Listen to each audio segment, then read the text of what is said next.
Hey guys, today I'll be showing you another restoration project, and this video is actually for Jim, who owns this Memorymoog. So Jim, I'm just going to make you a video to go over everything that is done, so you can kind of get a final look at all the work and kind of know what you're getting back. I know I sent a lot of emails with pictures and descriptions, but it's always good to see the final result here. But anyways, as you can see, first off, it's really clean. I cleaned everything up for you. Conditioned the wood, cleaned the interface, took the key bed apart, cleaned key contacts, cleaned the key bed, and washed the keys. So everything's been pretty much handled on the chassis here. Just kind of walk you down the front here, and you can kind of just see how clean everything is. I cleaned all the knobs as well, so the little inlays really show up. And cleaned the LHC panel. And then we go around back here. You can kind of see the back panel here. Cleaned it as well. This is your serial number 1929. This is the 929th Memorymoog built, so it's a fairly early unit. But it was, it all looks really good inside. Cleaned all your jacks there, so everything's really clean there. Something else I'm going to bring up in this video, Jim, that we had talked about in email, is I brought my sequencer in, so I'm going to show you how the Arpeggiator clocks with the clock input. It does work. It will work with a gate source, but I'm just kind of give you an overview of how that actually works, so you can get a better understanding. So anyways, while I've got the camera here, first of all I'm just going to show you how this thing sounds. So right now we're in polyphonic mode, preset 2.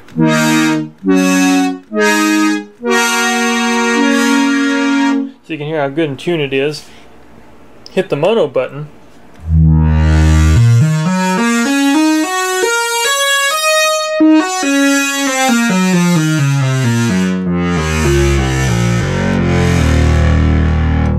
So as you can hear, it sounds really good. Hit mono button again, turn it back off, and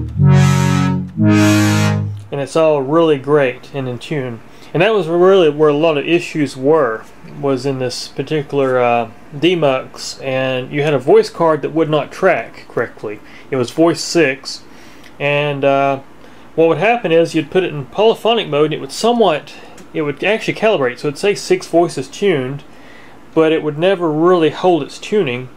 And then when you hit mono mode and you play up the keyboard, it would go way out of it wouldn't scale to the keyboard correctly. And that actually turned out to be a Beckman resistor pack. So it was just kind of one of those common things that age on these. So replace that. The other issue you had was when I hit the mono button, in some presets it wouldn't do anything. And that kind of scared me. I thought maybe it was a computer problem, but it really wasn't a computer problem. It was actually in the demux. And sometimes you'd hit the button and it would cause other things to happen. You could hit like certain buttons and other things would interact. And what it was is you had a lot of oxidation in some of the connectors, and you actually had some bad latches as well, which didn't help. But what it was, you had some resistance between the pins of the chips and the actual bus rail.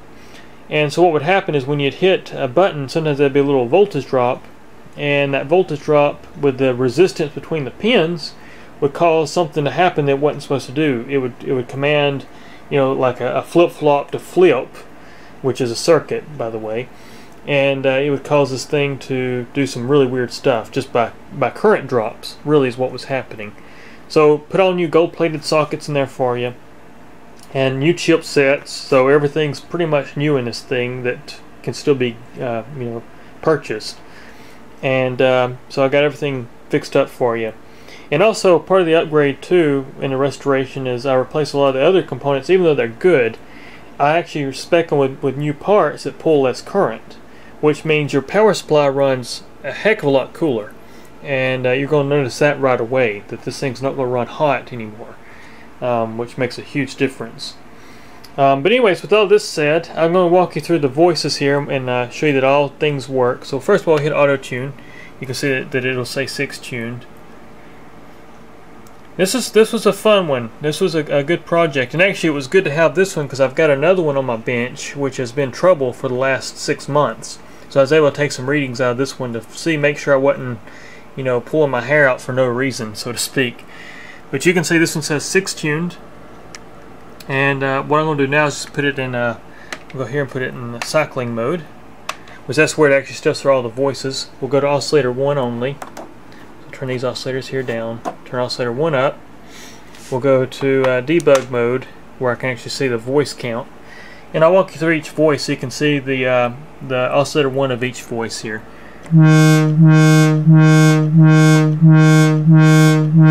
So there's oscillator 1. So now what we'll do is turn that down. Oscillator 2.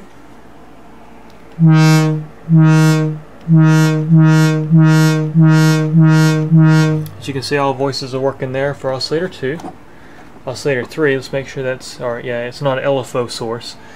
So now we'll go here. And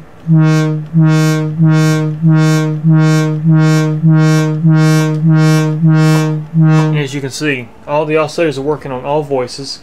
We turn them all back on here, and then you got the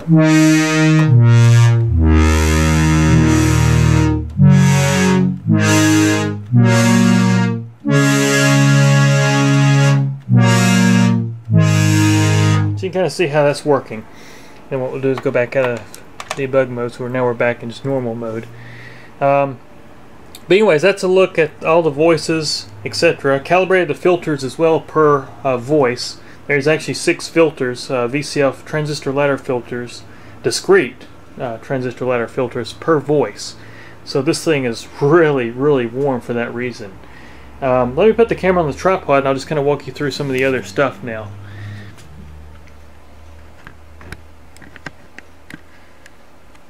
So here we go. So anyway, that was preset 2 as you heard.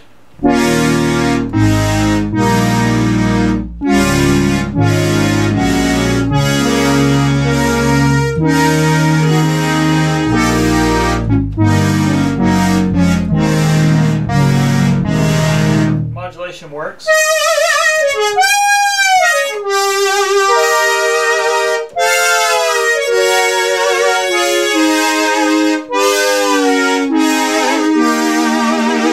So you can hear all that's working correctly.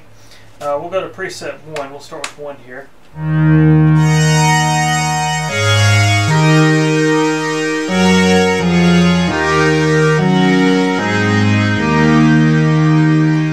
And now you can see that mono mode before wouldn't work on preset 1, and now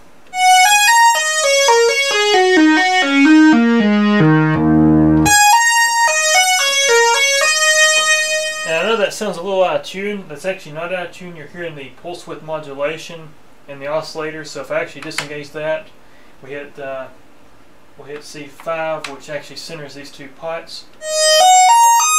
And you can hear they're all. If we go back and reset that,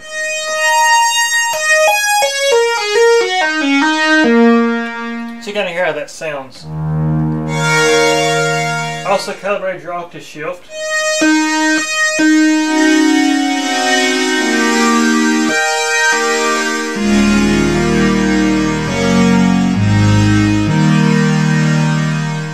So here's preset 3.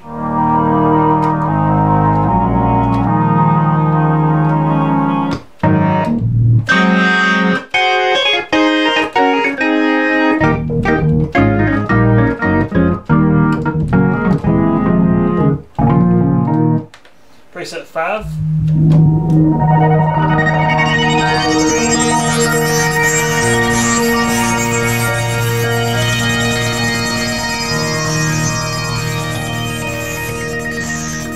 And what that is, you're actually hearing the LFO, or oscillator 3 become an LFO source, and it's tracking the keyboard. So each voice is tracking, so the rates of oscillator 3 are different, so it gives you that effect. They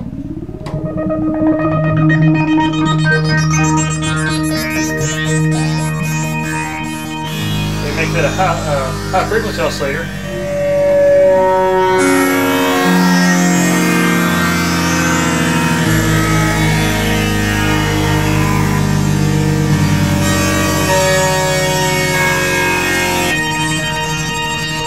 You can hear how that's working.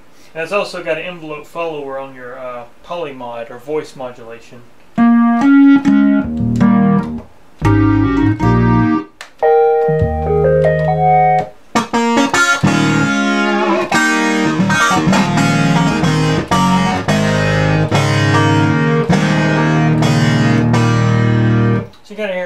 work. I'm just going through some of the presets just so you can hear this thing.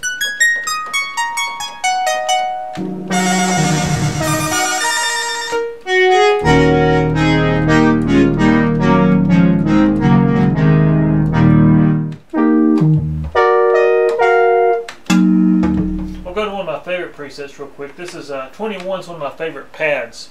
It's really thick.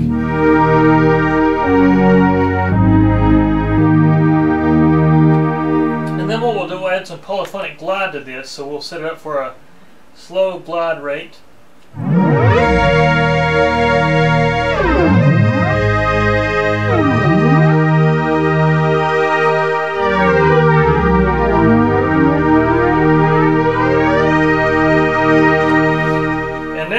One of the techniques I like to do with the Memorymoog myself is when you hit mono button, those glides are already spread throughout where the keys were hit, and when you hit the mono button, hit a key, it pulls all those voices in from the rate where the glides were, so you get something like this.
Just how flexible this thing is. That's preset 21. Now we're going to go to a simple preset. So we'll use this preset here, and this is actually one I love to put in mono mode just for the...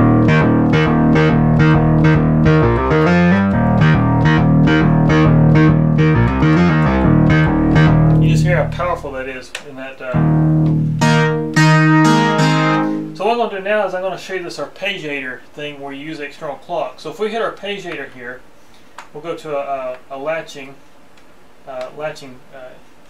version of it.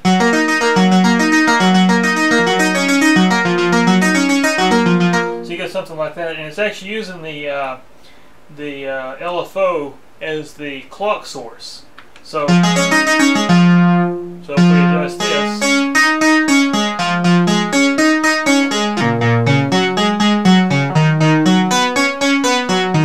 See how that works. Now what I'm going to do is I'm going to hook up my sequencer,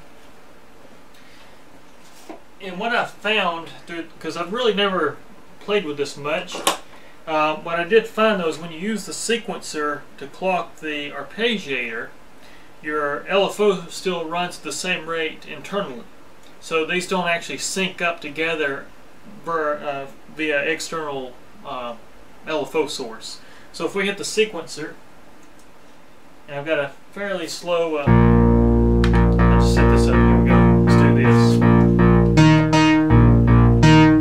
So here we go. So if I unplug the sequencer,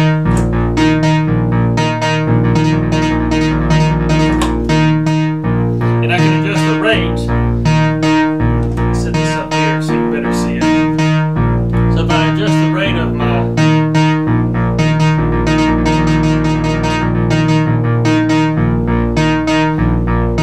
this here, and then we go over here. So I got that running at its own rate. Now if we engage modulation, you're going to hear it's its own rate, which is kind of nice. It actually kind of complements when you're using the Arpeggiator. So now,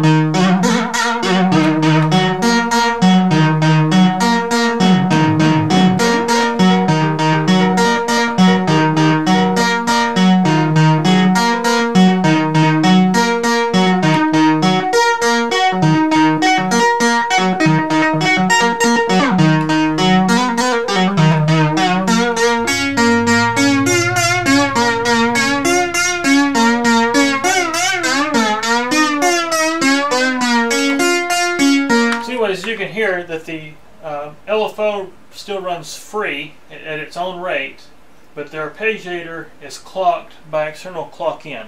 So that's how that works. And you can use a gate source. I'm actually using it's a 5-volt gate to trigger the clock input. So you can use like a gate if you wanted to clock this thing with like a keyboard note.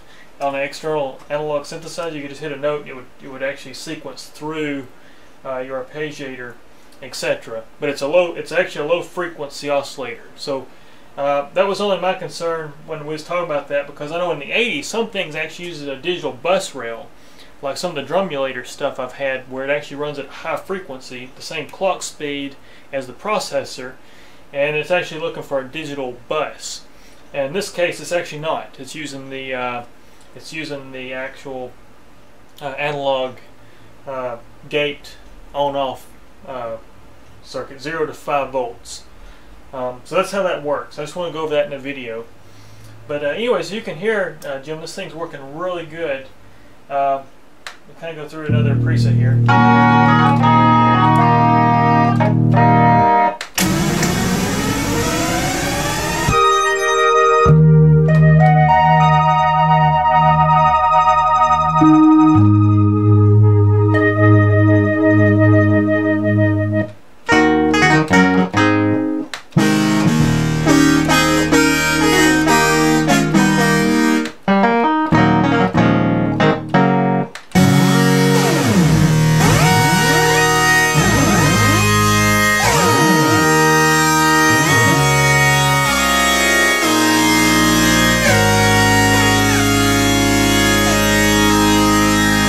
So you can hear it sounds really great. But that's just a few presets. I only hit 30 presets. So you got 100 in this thing. And so you got a lot more sounds. And this is actually the factory data. This is what would have came on it originally. I noticed I'll listen to your old data and make sure it wasn't anything special.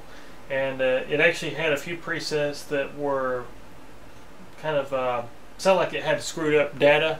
That's what happens when the battery gets low. Sometimes when the battery gets low, it actually corrupt some of the presets, and so I just want to load it with the factory data on it. So this thing's like new condition as far as you can get for a restoration here. But once again, I really do appreciate you letting me restore this thing for you, Jim. It's been a real pleasure, and I'm going to get it back in your ATA case, and we'll get it ready to go out to you. But thanks again. Really do appreciate it. And guys, for watching, thanks for watching. Thanks for the support. Y'all have a good day.